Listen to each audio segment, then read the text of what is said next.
que nós nos esforçaríamos para que durante todo esse ano pudéssemos meditar em textos do Antigo Testamento, né? Para quem está acompanhando aquela leitura que eu mandei no grupo de WhatsApp que a gente tem, provavelmente já entrou com a gente lá em Êxodo, a leitura. Mas eu queria compartilhar alguma coisa com os irmãos a respeito do livro de Jó. Então eu queria que você abrisse sua Bíblia no livro de Jó. Eu queria trazer algumas aplicações desse livro para a gente. Ah, pastor, eu não estou no grupo de WhatsApp da igreja, mas eu quero muito, muito, muito receber e começar a ler com todo mundo a mesma coisa. Então, quem não está... Tem a caneta aí, amor? Tem, rapidinho. Pega a caneta aí, rapidinho. Só para a gente se procurar aqui depois. Quem não está no grupo de WhatsApp da comunidade aí, levanta a mão aqui. Só para eu saber, para a Luciana vai olhar para trás e vai ver que você não está no grupo de WhatsApp, onde a gente tem compartilhado algumas coisas referentes a essa igreja. A pastor lá aí, Milena. Lá atrás. Isso. A Luciana depois vai pegar o seu número e nós vamos mandar para você compartilhar a leitura diária. É muita coisa por dia, 2 capítulos. É muita coisa, viu? 2 capítulos. Você vai ler, você acorda e leia. Capítulo 31 de Jó, a leitura é um pouco extensa, mas eu quero ler com os irmãos, porque vai tratar um pouco da característica desse cara que a gente vai conversar, do nosso irmão Jó. Capítulo 31. Falei 33? Não, 31. Capítulo 31 do livro de Jó.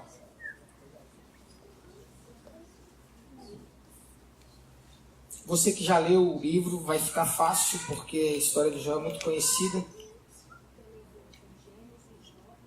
Assim, a leitura, depois eu vou mandar para você, porque a gente está seguindo uma ordem cronológica. Gênesis, Jó, e agora nós entramos em Êxodo. É uma leitura cronológica que não segue a ordem dos livros da Bíblia. Capítulo 31, então vamos acompanhar aqui. Então Jó diz a respeito dele mesmo: fiz aliança com meus olhos, como pois os fixaria eu numa donzela? Que porção pois teria eu do Deus lá de cima, e que herança do Todo-Poderoso desde as alturas? Acaso não é a perdição para o iníquo e o infortúnio para os que praticam a maldade? Ou não vê Deus os meus caminhos e não conta todos os meus passos? Se andei em falsidade e se o meu pé se apressou para o engano, pese-me Deus em balanças fiéis e conhecerá a minha integridade. Se os meus passos se desviaram do caminho, e se meu coração segue os meus olhos, e se as minhas mãos se apegou a qualquer mancha, então semeei eu, e outro coma, e sejam arrancados os renovos do meu campo. Se o meu coração se deixou seduzir por causa de mulher, se andei à espera ou à espreita à porta do meu próximo, então moa a minha mulher para outro, e outros se curvem sobre ela.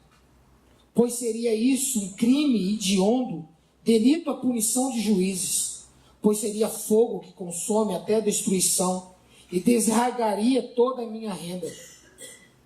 Se desprezei o direito do meu servo, ou da minha serva, quando eles contendiam comigo, então me faria eu quando Deus se levantasse. Inquirindo ele a causa, que lhe responderia eu? Aquele que me formou no ventre materno, não o fez também eles? Ou não é o mesmo que me formou na madre? Se retive o que os pobres desejavam, os fiz desfalecer os olhos da viúva, ou sozinho comi o meu bocado, e o órfão dele não participou, porque desde a minha mocidade cresceu comigo como se eu lhe for o pai, e desde o ventre da minha mãe fui o guia de viúvas, ou de viúva. Se alguém vir perecer por falta de roupa, ou necessitado por falta de coberta, se os seus lombos não se abençoaram, se ele não se aquentava com a lã do meu cordeiro, se eu levantei a mão contra o órfão, por me ver apoiado pelos juízes à porta, então caia a omoplata dos meus ombros, ou do meu ombro, e seja arrancado o meu braço da articulação, porque o castigo de Deus seria para mim um assombro, e eu não poderia enfrentar a sua majestade. Se no ouro pus a minha esperança, ou disse ao ouro fino, em ti confio, se me alegrei por serem grandes os meus bens, e por ter a minha mão alcançado muito, se olhei para o sol quando resplandecia, ou para a lua que caminhava esplendente, o meu coração se deixou enganar em oculto, e beijos lhes atirei com a mão, também isto seria delito e punição de juízes. Pois assim negaria eu Deus lá de cima, se me alegrei na desgraça do que me tem ódio, e se exultei quando o mal o atingiu, também não deixei pecar a minha boca, pedindo com imprecações a sua morte. Se a gente da minha tenda não disse, quem me haverá aí que me saciou, e de carne provia por ele. O estrangeiro não pernoitava na rua, as minhas portas abria o vigilante, ao viajante. Se como Adão encobria as minhas transgressões, ocultando o meu delito no meu seio, porque eu temia a grande multidão, e o desprezo das famílias me apavorava, de sorte que me calei e não saí à porta. Tomara eu tivesse quem me ouvisse. Eis aqui a minha defesa assinada. Que o Todo-Poderoso me responda, que o meu adversário escreva a sua acusação. Por certo que a livraria sobre o meu ombro, atalaia sobre mim como coroa. Mostrar-lhe-ia o número dos meus passos, como príncipe me chegaria a ele. Se a minha terra clamar contra mim, e se os meus sucos juntamente chorarem, se comi os seus frutos, sem tê-lo pago devidamente, e causei morte aos seus donos. Por trigo me produza cardos, e por cevada joio. Fim das palavras de Jó. Talvez a gente lendo o que Jó disse a respeito dele mesmo, como defesa, né? Jó disse que cuidou do órfão, cuidou da viúva. Jó disse que o estrangeiro não deixou dormir na rua. Jó disse que cuidou dos servos e os tratava com respeito, assim como se fosse ele mesmo, porque ele disse, se eu nasci da madre de Deus, também não sustentou o meu servo. Jó disse que ele não botava a confiança dele nas riquezas, no dinheiro. E ele ainda diz o seguinte, se eu fizesse, eu seria como um idólatra, que mandava beijos para a lua, para o sol. E Jó começa a se defender de tantas formas, inclusive dizendo que ele não roubou da terra, que ele comeu do fruto, mas cuidou dela. Se a gente pudesse olhar para a vida de muita gente hoje, talvez nós viríamos muitas coisas acontecendo fora dessa vida de Jó. E talvez todos nós aqui pudéssemos dizer Jó era um cara literalmente justo, reto, um homem íntegro, que se desviava do mal, como o próprio Deus disse. E de fato ele era. Mas uma das coisas que nós não estamos livres aqui é do sofrimento. Nós não estamos livres das perdas. Nós não estamos livres do choro. Nós não estamos livres de tanta coisa que acontece conosco. Eu queria traçar alguns paralelos para que a gente pudesse pensar. É óbvio que o livro de Jó é muito grande e não daria para a gente tratar todas as coisas aqui. Mas eu queria pensar algumas coisas com os irmãos e algumas aplicações práticas para a nossa própria vida. Porque pense comigo, por muitas vezes nós temos uma troca, né? Há muita teologia que ensina troca. Isso é, olha, se você, como o pastor Luciano está falando sobre oferta, se você der o seu dízimo, se você for fiel nas suas ofertas, Deus vai te dar, abrir as janelas do céu. Vai fazer com que chuva caia sobre você. Agora deixa eu fazer uma pergunta. Você que é fiel no seu dízimo, na sua oferta, sempre foi tranquila a vida financeira para você? Você nunca passou aperto? Você nunca passou dificuldade financeira? Uma coisa é certa, nunca faltou pão. Nunca faltou alimento. Nunca faltou do que se suster. Mas faltou dinheiro algumas vezes. Algumas vezes a coisa ficou apertada. E por vezes a gente acaba se deixando levar pelo discurso do toma lá da cá, do troca. E eu quero justamente pensar sobre isso. O sofrimento de um homem justo. A coisa mais importante do que você receber o testemunho do próprio Deus a esse respeito. Foi assim que o livro começou. Deus dando testemunha ao diabo a respeito de Jó. E Deus disse assim: você viu meu servo Jó? Você viu esse cara? Homem justo, íntegro, fiel, se dizia do mal. Testemunho do próprio Deus. Eu quero pensar algumas perdas deste homem, que provavelmente alguns de nós aqui, se não em todos, mas em algum a gente possa estar passando. Então eu queria trazer uma palavra de esperança a partir da vida do nosso irmão Jó. A partir da vida desse cara que a gente, às vezes e por vezes, nos apoiamos apenas na sua paciência. E é óbvio, quando a gente lê um texto, Jó, Samuel, a gente começa Ezequiel, Daniel, textos que falam sobre personagens. Por vezes a gente acaba olhando para esses caras, mas eu queria, nesse período todo, olhar e ter um olhar voltado para Deus nisso tudo. E no final a gente vai conversar sobre isso. Então eu quero começar a compartilhar a respeito de algumas perdas de Jó. Eu queria que você voltasse lá no capítulo 1. Nós vamos caminhar em algumas expressões do livro. Eu queria que você acompanhasse comigo. Como eu comecei dizendo, Jó era um cara reto, íntegro, mas ele teve grandes perdas. E como todo ser humano e como todo cristão comprometido, às vezes nós temos também. Eu quero falar pelo menos sobre 2 perdas importantes de Jó. A primeira perda de Jó, a gente pode chamar de perda financeira. Capítulo 1, versículo 3. Possuía 7.000 ovelhas, 3.000 camelos, 500 juntas de boi e 500 jumentas. Eram também muito numerosos o pessoal a seu serviço, de maneira que este homem era o maior de todos no Oriente. Não sei se você consegue pensar sobre o tamanho desse cara. Você consegue entender o tamanho de Jó? O tamanho dos seus bens? Ele era o maior do seu tempo. Ele não era um cara de poucas riquezas, de pouco patrimônio. Ele era um cara de muita coisa. E a Bíblia diz que quando Deus dá autorização a Satanás de agir,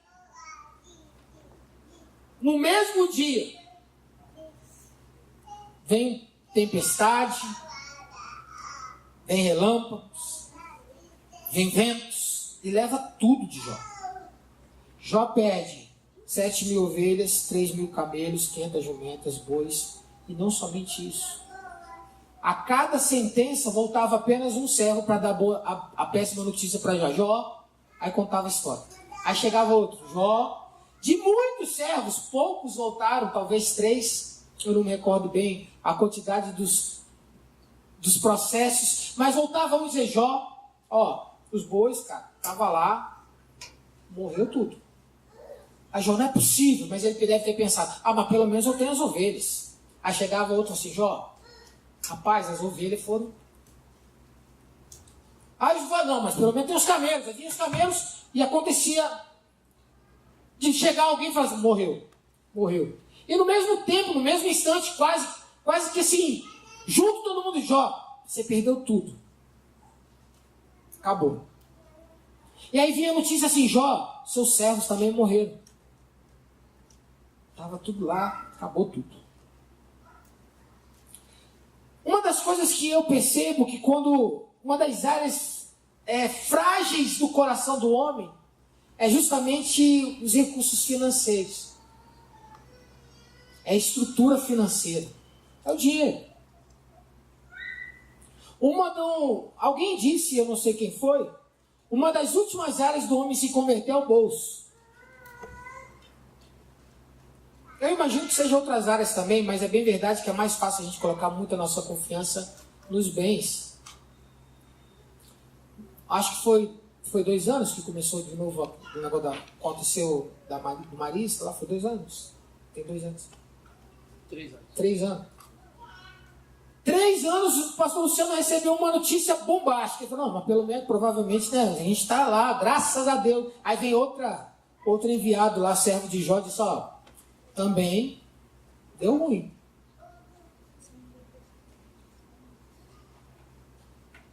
Eu vim confiando, falei assim, não, pelo menos eu tenho um grande cliente, né, que está as par. Aí vem um servo assim, ó, deu ruim, pastor, o negócio lá acabou. Você já passou por isso? Você já recebeu uma notícia que financeiramente deu ruim? Tá rindo aí, né, Mara? Tá rindo, né, Fabinho? Alguém já chegou para você assim, você estava assim, não, mas pelo menos eu tenho pelo menos tem isso aqui, né? Aí fala assim, ô amigão, deu ruim. Aquele carro que você tem é o seu único carro. Você precisa para trabalhar. Aí na segunda-feira de manhã você chega, vai virar o carro, deu ruim. Quantas vezes o nosso coração está apoiado em cima de algo que não é Deus? Quantas vezes o nosso coração está apoiado em cima de algo que não é a mão do Senhor? E quantas vezes nós desfalecemos por causa de coisas?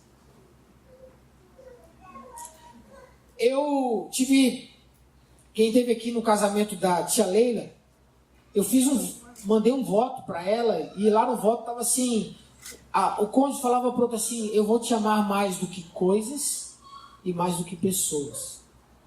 Você será mais amado. A verdade, queridos, é que às vezes nosso coração está sinceramente apoiado em coisas. E quando a gente perde, as estruturas são abaladas e nosso relacionamento fica totalmente estremecido porque a gente não apoia o nosso coração em Deus. Onde está apoiado o seu coração? Vou ser sincero, se tudo lhe faltar hoje, financeiramente falando, como ficará o teu coração? Eu li o capítulo 31 e Jó é bem engraçado porque ele diz assim, na sua expressão a respeito de si mesmo, ele fala assim, eu não botei o meu coração no puro ouro, nem depositei nele a minha confiança. Se tem algo que a Bíblia trata e chama de Deus, dinheiro, dá um nome para ele. Como é que é o nome do Deus dinheiro? Mamon. Deus dá nome a esse Deus. É porque provavelmente existem muitos súditos dele. Mas o homem justo Jó não botava nos seus recursos a sua confiança, apesar dele ser o maior do Oriente. Ele não teve perdas apenas financeiras, ele teve perdas emocionais. Capítulo 1, versículo 2 a 4, vai falar o seguinte, era também muito numeroso o pessoal a seu serviço. Ele tinha muita gente a seu serviço. Mas é engraçado, porque você começa a olhar o texto e você vê Jó dizendo o seguinte, não é o servo sustentado na madre, assim como eu fui? E Jó olha para o servo dele e diz assim, nós somos iguais. Jó tratava os seus servos como iguais. Então eu quero dizer algo para os irmãos, Jó amava os seus servos. Jó não era aquele rico que pisava na cabeça dos servos. Jó sofreu com a morte de cada servo dele. Quer uma outra coisa? Logo no capítulo 1, a Bíblia diz que Jó sacrificava pelos seus filhos. Ele tinha quantos filhos? 10 filhos. 7 homens e 3 mulheres. Essa turma, filhinho de papai, com grana, fazia festas e festas, e demoravam dias no churrasco. Convidava as irmãs, tinha dança, tinha celebração. Quando passavam os dias de festividade, Jó, de madrugada, a Bíblia diz, levantava para fazer o quê? Sacrificar por causa dos filhos. Tamanho o amor daquele pai. Vai que os nossos filhos pecaram. Vai que. E ele podia estar pensando, se Deus me livre dos meus filhos caírem na mão de Deus, eu vou sacrificar por eles. Tamanho o amor desse pai por esses meninos. A Bíblia conta que no mesmo dia foram ceifados, todos eles.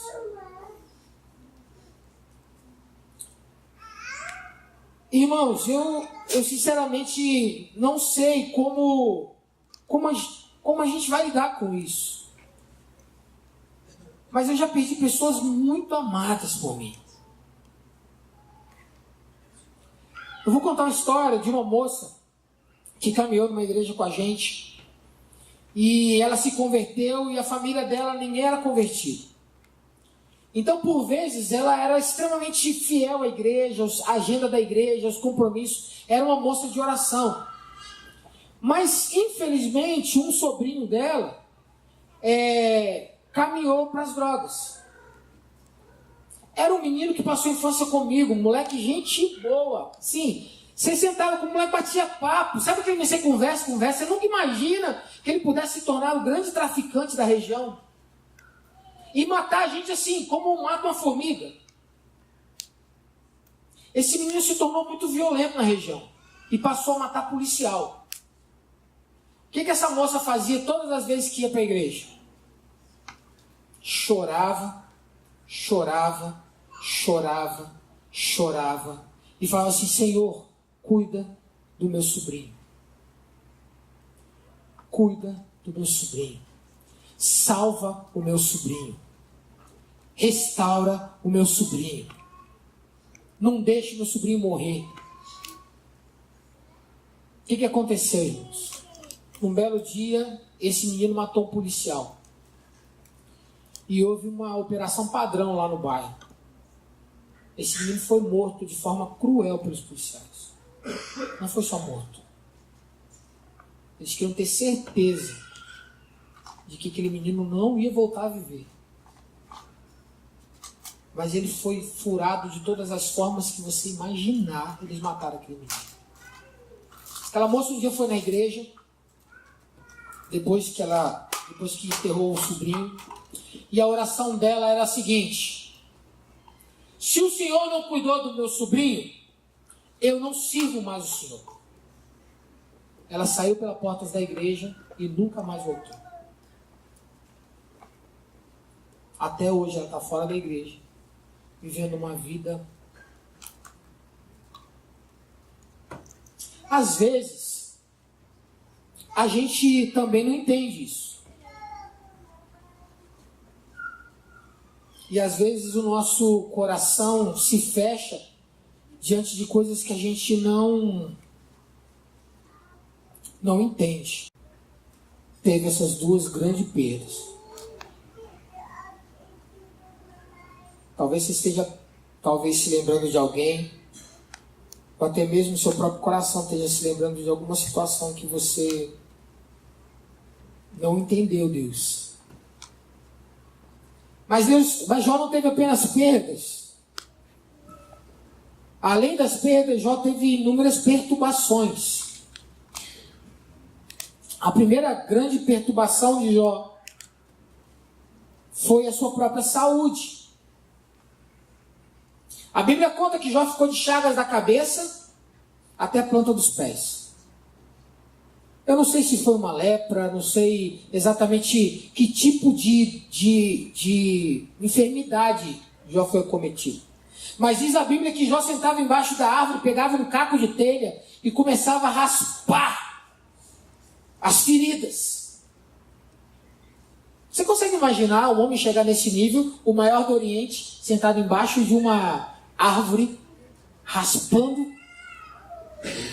Jó perdeu a saúde. E as perturbações, imagino eu, eram constantes. Jó não conseguia dormir. Você consegue pensar isso? Um homem ferido de cabeça aos pés, dormindo tranquilamente no seu leito lá, ainda que seja em qualquer lugar que foi. Jó não podia dormir. Jó não tinha descanso. Jó não tinha alívio. Jó perdeu tudo. Eu imagino que Jó não podia nem andar. Talvez seja por isso que estava sentado embaixo de uma árvore. Perturbação na sua saúde. Não apenas isso, a Bíblia diz que houve uma outra perturbação à mulher de Jó, sua esposa. Capítulo 2, versículo 9.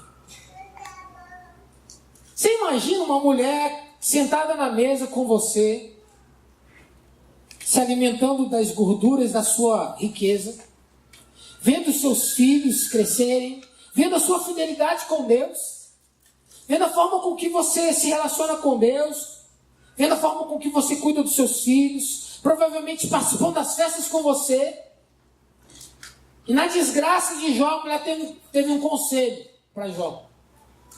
Jó, larga esse Deus, Jó. Para que você está agarrado nesse Deus ainda? Para que você está orando, Jó? Jó, para que você está sendo fiel? Para quê? Nós casados, se tem uma coisa que a gente sempre espera no tempo da adversidade, é chegar em casa, ver o cônjuge com aquela palavra abençoadora. A gente lendo isso, Deus trouxe algo para o meu coração, eu tenho feito isso constantemente com a Luciana. Ela chega do trabalho, eu abro a porta e falo assim, bem-vinda. Eu dou um beijo nela, dou um abraço. Agora você está na sua casa. Você já imaginou nós trabalhando fora, a gente que vai na correria o tempo todo, chegar em casa, tá o cônjuge ou os filhos dizendo assim, bem-vindo, papai. Agora você está em casa. Bem-vinda, mamãe. Agora você está em casa. Ou um cônjuge dizendo assim, bem-vindo. Acabei de preparar um café para você. Você parou para pensar nisso? Como deve ser gostoso? Como é gostoso? Eu vou assim, bem-vinda. Não sei como é que eu vou chamar a vovó assim. Bem-vinda, meu bem. Benzinho. Bem-vinda, Benzinho. Acabei de fazer um pão quentinho para você. Aí o Benzinho chega da escola, senta e fala, vai se sentir abençoado? Não vai? Chegou o vovô e falou assim, bem-vindo, Benzinho. Acabei de fazer um cafezinho quentinho para você. Não é bênção? Aí imagina você doente na cama, sendo fiel a Deus. Aí chega o cônjuge para você e diz assim, infeliz. Para que você se mantém fiel a esse Deus? Olha o que ele fez com você. Não é possível que você se mantenha fiel. Morre, homem.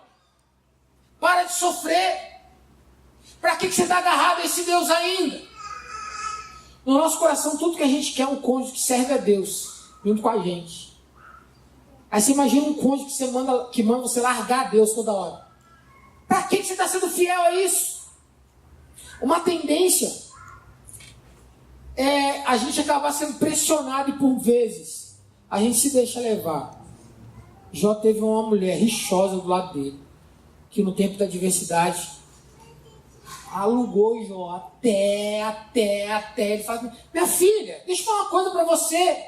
Deus, quando trouxe para você bênção, você reclamou? Quando você estava, imagina, hein? Quando você estava comendo lá aquele churrasco de novilho, quando você estava bebendo vinho gostoso, estava se alimentando, quando tinha boa música, Deus nos abençoava, você reclamou? Agora que Deus, por bondade, seja lá qual for a vontade dele, permite eu passar por isso, você não quer. Às vezes, nós também somos uma mulher de Jó na vida de outro. Já a pessoa parou para pensar nisso? Às vezes a gente é uma mulher de Jó na vida de outro. Mas eu não quero trazer as aplicações agora. A terceira preocupação foi dos amigos. 3 camaradas que no meio da desgraça de Jó bate no ombro dele e fala assim, rapaz, deve ter pecado aí, mano. Você deve ter feito alguma coisa, cara. É a mão de Deus que está pesando na sua cabeça, rapaz. Confessa logo, vamos. Confessa, sai desse negócio, porque se você confessar, está tudo certo. Aí Jó, não, mas eu não tenho. Aí vem o outro assim, é por isso então que você é soberbo. Aí o Jó fala assim, mas você está vendo pecado que eu não estou vendo. Aí vem o outro assim, não, você vai morrer, rapaz. Porque Deus é santo. Você está com a vida toda suja, lameada. Você acha que Deus vai se relacionar com você, infeliz. Mas é engraçado. Porque se você começar a ver o texto logo no começo, diz que eles sentaram do lado de Jó, Jó sofrendo e eles ficaram caladinhos. Até choraram por ele. E as expectativas dos amigos de Jó não tinham a ver com a expectativa de Deus para Jó. E aí eles esperavam que Deus fosse agir logo. Como Deus demorou a tirar Jó daquele sofrimento, os amigos falaram assim, deve ter pecado. Só pode ter. Só pode ter pecado, porque Deus não é bondoso. Deus não vai permitir que seu servo sofra. Deus não vai permitir que o seu servo tenha enfermidade. Deus não vai permitir que seus servos percam os filhos, os servos, o dinheiro, as riquezas. Deus é bom, Deus não permite um negócio desse. Aí chega para Jó e diz assim, rapaz, a culpa é sua então. Às vezes a gente tem amigo assim. Marcão, esse negócio de fechar a empresa de sábado, meu filho, Deus vai pesar a mão sobre você. Ó, Dimas, a luta que está passando, ó, é Deus pesando a mão. Tio, antes, você mora lá, cuidar dos meninos, é Deus pesando a mão, tio. É alguma coisa que está acontecendo aí. Revira sua vida, suas gavetas, seus pecados, revira e confessa. Porque se você estiver santo, você não tem luta. Se você estiver santo, você não tem enfermidade. Se você estiver santo, não falta dinheiro. Se você estiver santo, seus filhos estão bem. Se você estiver santo, não tem problema. Deus gosta de você. Mas se estiver em pecado, Deus quer arrancar sua cabeça fora. Deus quer matar você. Foi isso que os amigos falaram para Jó. Às vezes tem amigos que falam conosco, que às vezes nós somos amigos para falar isso para alguém. O que esse texto de Jó traz para nós, algo muito claro. Deus é soberanamente soberano. E a nossa mente é muito pequenininha para entender Deus. Mas uma coisa a gente pode se prender nisso, e já estou caminhando para o final. A primeira coisa que nós podemos nos prender diante de todas essas coisas. Deus tem um propósito santo, perfeito e agradável para nós. Deus disse ao povo através de Jeremias, eu é que sei que pensamentos tenho a vosso respeito. Pensamentos de bem, de paz e não de mal, para vos dar o fim que desejais. O fim que desejais. O fim que desejais. Por vezes, nós caminhamos com Deus e não entendemos que Deus, assim como um marceneiro, ele pega aquela plana. Você já viu um marceneiro trabalhando? Um escultor de madeira, alguém já viu? Ele pega aquele tronco de árvore, feioso, cheio de casca. Ele pega, coloca aquele torno, aquela madeira no torno e começa a desbastar a casca. Vai arrancando a casca, fica aquela madeira linda. Aí ele pensa na cabeça dele uma escultura no final. Só que o escultor não fala para a madeira, fala assim, olha, você vai ser um móvel X. Não. O marceneiro pega do seu formão, junto com a sua marretinha, e começa. E vai batendo, e vai desbastando, e vai tirando. Se a madeira pudesse se voltar para o escultor e dizer assim, não bate não, que está tirando pedaço. Não corta não, que está tirando pedaço. Provavelmente a madeira nunca seria aquela grande escultura linda. Tem um texto que também foi dado a visão ao profeta, diz que ele teve uma visão, que ele desceu à oficina do oleiro. E lá na oficina do oleiro, ele viu o oleiro amassando barro. E amassava o barro. E apertava o barro. E jogava água para amolecer o barro. E o torno, já viu o escultor trabalhando? Ele tem um torno no pé, a maioria deles. Aí começa a formar o barro. Forjar o jarro. Você já viu coisa mais linda de ver. E começa a mexer É como se... Cadê Maíra? Maíra está aqui. Cadê Maíra? Está lá. É como se Maíra pegasse aquele barro e jogasse barro e apertasse o barro, mas na cabeça da artesã, na cabeça do artista, ela já sabe o que vai fazer do barro. Mas ela não fica contando pro barro. Barro, você vai ser isso, isso. Você conversa com barro, Maíra? Não, né? Não conversa com barro. Mas o profeta teve uma visão que desceu e viu o oleiro formando barro. E diz a Bíblia que o barro se quebrou no tempo. Aí o oleiro pegou e começou de novo. Porque o propósito dele era que no final o barro fosse um vaso. No final o barro fosse um vaso. Imagina se a madeira sai do torno e diz assim, não, chega, você não vai fazer nada comigo mais. Imagina se o barro se revolta contra o oleiro e diz, não, tira a mão de mim que está doendo. Imagina, Lívia, se quando seu papai fosse te instruir, te puxar a orelha, você fez coisa errada. Não encosta a mão em mim não, pai, deixa eu errar. Imagina. Mas não me chama atenção, não, deixa eu fazer o que eu quero. Você não seria essa moça tão educada, que a gente se alegra tanto em ver. Mas teve dia que não foi fácil não, né? Não foi fácil. Deus faz assim com a gente. A gente às vezes acha que está muito bem com Deus. E a Bíblia diz que Deus falou de Jó. Jó, você é um homem justo, íntegro. É algo lindo de ver, porque em nenhum momento Jó se volta para falando com Deus, igual ele falou com Deus inúmeras vezes. Deus respondeu Jó. Pode ler. Está só no final do livro, da vida lá. Deus não deu resposta a Jó em nenhum momento. Em nenhum momento Deus falou assim, não, Jó, está acontecendo e tal. Deus não falou isso com Jó. Deus não deu satisfação para Jó. Jó caminhou. No final da vida, ainda Deus começou a falar assim, tá bom, Jó, onde é que você estava quando eu lancei fundamento de tudo? Aí Deus começa a perguntar a Jó, quem era Jó para dar conselho para Deus? Onde é que você estava quando eu lancei esse fundamento, Jó? Onde é que você estava quando eu comecei a construir tudo? Você acha sábio para me aconselhar onde é que você estava? Às vezes a gente se rebela contra Deus achando o seguinte, não, Deus, não dá para o Senhor fazer isso mais comigo, eu estou bem. Então a primeira coisa que a gente precisa entender é que a obra de Deus em nós é um caminho. E o que Deus planejou quando você nasceu, na verdade, antes de você nascer, Salmo 139 diz que Deus já te conhecia quando você estava informe na barriga da sua mãe. E diz que seus dias estavam escritos, Ele sabia dos seus dias. E a Bíblia diz que a nossa vida é um caminho, assim como a luz da aurora, assim como o sol. A vida do crente é assim, é um caminho. 1h da manhã está escuro, breu, mas o sol começa a nascer e lá de longe a gente começa a ver uma luzinha. Está vindo luz, mas ainda está escuro. Mas tem luz, mas está escuro. E o sol começa a subir. A nossa vida é como o sol, como a luz da aurora. Haverá um dia que o sol estará a pino e assim nós também.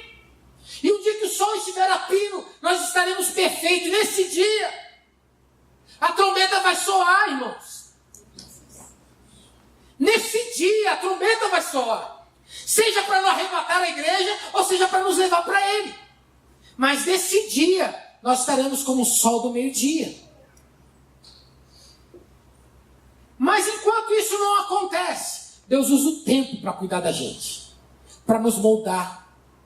Para nos santificar. Deus usa o tempo para nos aprumar. Deus usa o tempo para nos forjar. Deus usa o tempo para nos moldar. Deus usa o tempo.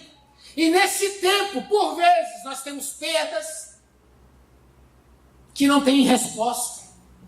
Nós temos tribulações, perseguições sem resposta. Por vezes isso acontece. E talvez eu esteja falando para alguém aqui que ainda hoje chora perdas com Deus. Que ainda hoje, quando vai falar com Deus, quando se lembra de perdas, dói, o coração fecha.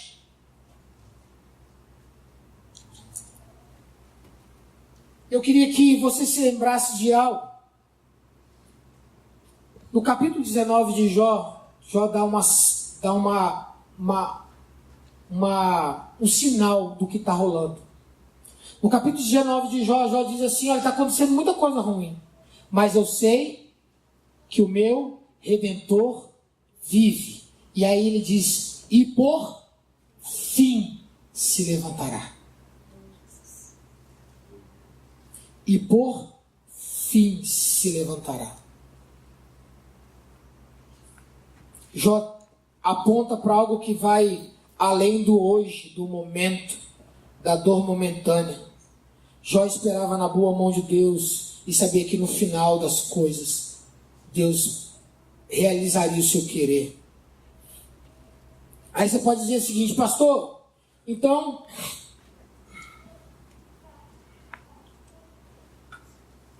você está fazendo uma pregação de desgraça, porque a gente tem que sofrer mesmo e tal. Não é disso que eu estou falando. Jó teve um momento de desgraça, mas se você se lembrar, Jó era próspero antes. Quem deu a prosperidade de Jó foi Jó? Não, foi Deus. Quem deu os filhos para Jó antes mesmo deles morrerem? Foi Deus. Quem deu a quantidade de servos gigantes para Jó antes deles morrerem? Foi o próprio Deus. Jó teve uma vida próspera e abençoada, foi o maior do Oriente. Nós começamos assim, lembra? Quem fez com que ele fosse o maior? Deus. Mas no caminho, a história de Jó houve um tempo difícil, um tempo de sofrimento, um tempo de tribulação. Quem permitiu que isso acontecesse? Deus. E eu quero ler um texto com você, abra sua Bíblia em Romanos capítulo 8, versículo 28, e eu já vou acabar.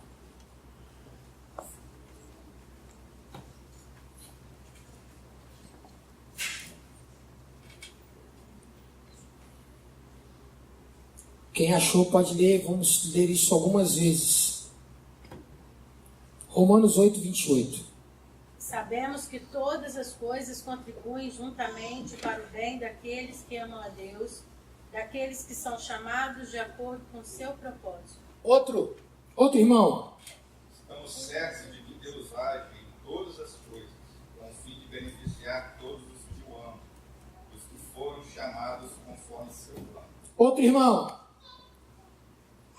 Sabemos que em tudo o que acontece, Deus trabalha para o bem daqueles que o amam, daqueles a quem Ele chamou de acordo com o seu plano. Lá atrás, outro irmão.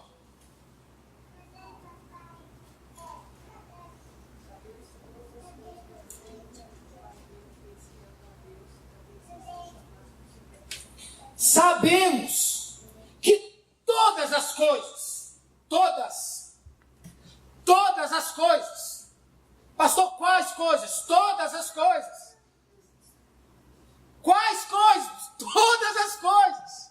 As boas, as ruins, o sofrimento, a alegria, a saúde, a falta de saúde, dinheiro, falta de dinheiro, paz, às vezes tribulação na alma. Todas as coisas contribuem para o bem daqueles que amam a Deus, daqueles que foram chamados pelo propósito eterno de Deus. Lembra, Deus te conhecia no ventre, Deus te chamou no ventre. O que eu quero dizer, queridos, é que nosso coração pode descansar no meio da tempestade. O seu coração pode encontrar descanso no meio da tempestade. O seu coração pode encontrar descanso quando aponta um dedo para você dizendo, você está em pecado, é Deus que está te castigando. O teu coração pode encontrar descanso quando não houver dinheiro para pagar a conta. Quando você estiver só. O teu coração pode encontrar descanso. Sabe, uma das coisas que eu tenho percebido é que, por vezes, a gente tem uma tendência de culpar todo mundo.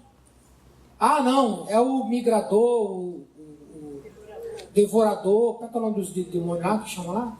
Migrador, devorador, não sei o que. Fala, Adriano, você que sabe aí. Tem tudo esse negócio aí. A gente está passando uma tribulação, a gente sai caçando o nome do diabo que está fazendo isso. A gente sai expulsando demônio, querendo ver diabo em tudo. Sai caçando bruxa. Ah, foi o diabo tal, foi não sei o que lá tal, foi uma obra maligna, não sei da onde, foi uma obra não sei o que lá. A gente sai igual desesperado, caçando, culpado, fora de Deus. A verdade é essa. E a gente diz assim, não. Deus não pode agir, ou não tem poder para agir, se for um diabo mesmo, um demônio. Deus é muito limitado, ele não aguenta fazer, é pequenininho. Como se houvesse alguma coisa que pudesse determinar algo para Deus. Eu quero dizer o contrário. Se tem alguém que determina algo sobre a nossa vida, é Deus. Sempre é Deus. Sempre foi Deus. A gente estava conversando aqui na conferência, e o Beto trazendo aquela teologia da cidade, falando que tem gente que sai urinando em poste na cidade para as pessoas se converter.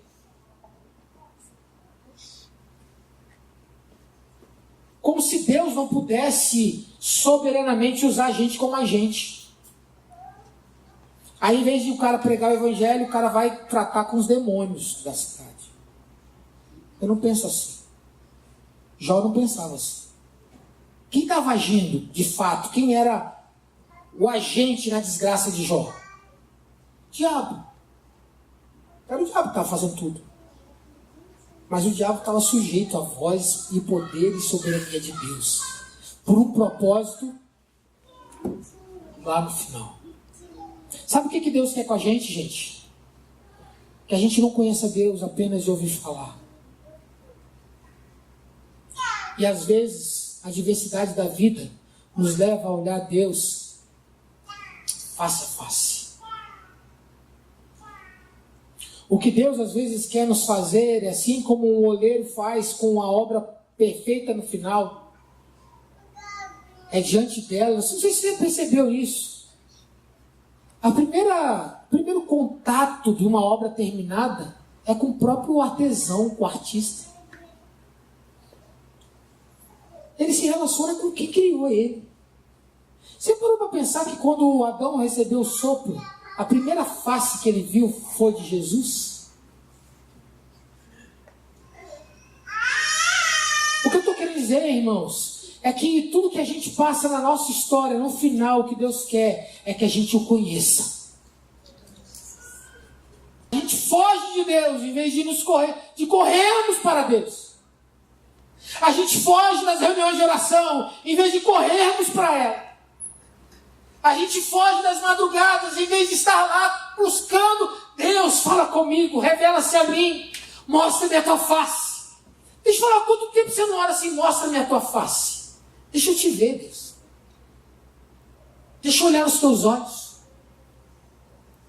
Há quanto tempo seu coração não deseja isso? Há quanto tempo não arde a sua alma por conhecer a Deus de forma absoluta, muito maior do que você conhece até hoje? Às vezes, o que o Senhor está nos fazendo é tomando a gente pela mão e nos levando em alguns lugares que a gente não quer ir. A verdade é essa. A gente larga da mão de Deus e fala assim, Deus, você está me levando para um buraco, Deus, eu não vou não. Como você vai me botar aqui em cima desse torno? O que o Senhor está fazendo com esse formão na mão? De jeito nenhum. E aí, às vezes, por vezes, a gente prefere ter um relacionamento com Deus superficial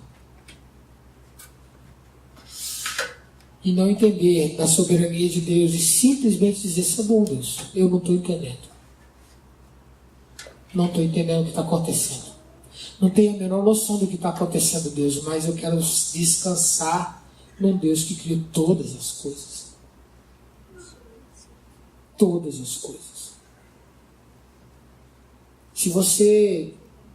E eu vou mandar novamente o cronograma de leitura, mas você vai ver que Jó de fato era um homem injusto, porque em nenhum momento ele contenda com Deus. Ele diz assim, Deus, você podia tirar minha vida.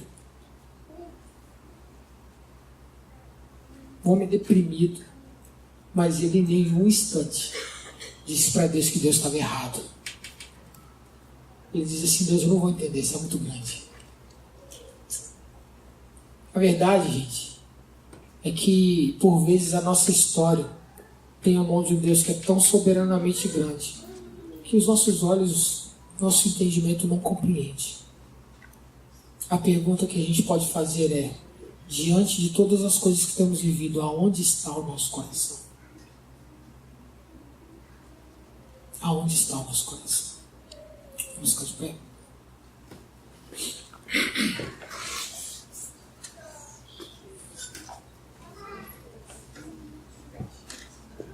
Eu,